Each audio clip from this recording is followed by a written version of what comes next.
I rather like August. I always work through most of August. It's an opportunity to get right down to the nitty-gritty of some of the major problems of the day. And thank you very much, everybody who made contact with me after the Goddard's Vision swine flu dissertation, as it were. And I thank you for your input. And this is, if you like, Swine Flu 2. There's some more information for you, which I think is actually rather interesting.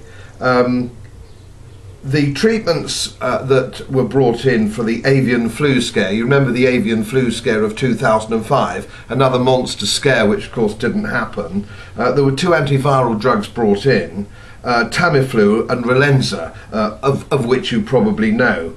Interestingly enough, the stocks were purchased, of course, in 2005, and they've gone past their sell-by date, or they would have gone past their sell-by date. But the European Medicines Agency, and I wonder if you've heard of those, you probably haven't, they're extremely powerful. They seem to have great sway from behind the scenes. They've extended the drug from 5 to 7 years.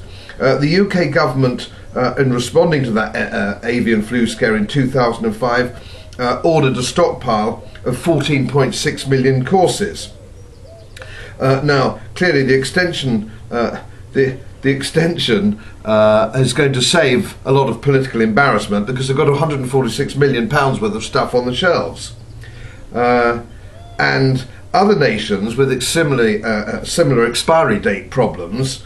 In France they have 14 million, and Germany they have 3 million.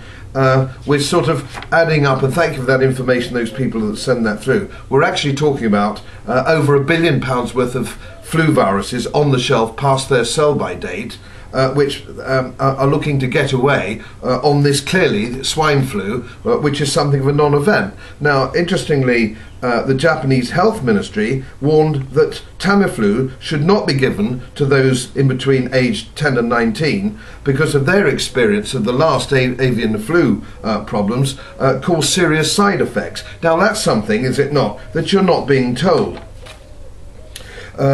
Incidentally, I would argue that this entire thing is being politically driven. Now, that is a question of the swine flu, the antiviral situation, which I think is being driven both politically and by the big pharmaceutical companies. How else could it be? We're dealing about, as always, we're talking about money, billions of pounds. Now, here comes into something else into the equation, which I think is interesting. There is a movement in the European Union, of course, as you may also know, to stop natural health products coming forward. The EU Food Supplements Directive and the European Food Safety Authority, another one of those sinister behind-the-scenes organisations, is actually clamping down and hoping to get rid of traditional herbal medicines and vitamin supplements by as early as 2011. That is the Traditional Herbal Medicinal Products Directive. And this has been enforced by the Medicines and Healthcare Products Regulatory Agency in this country, coming down on small businesses which sell vitamin supplements and herbal cures like a ton of bricks.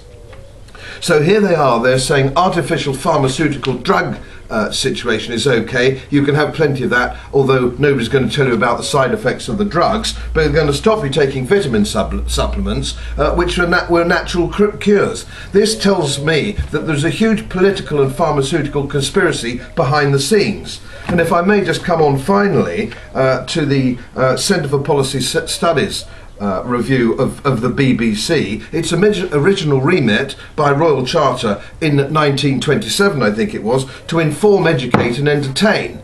Well, to inform and to educate. And on this matter of swine flu, and on this matter of herbal cures and vitamin supplements, I want to know where the BBC is. Where are you, public service broadcasting, when these important issues are at stake? Where are you, Roger Harrabin, the science correspondent? What do you all do for your money? Or are you all on the take behind the scenes?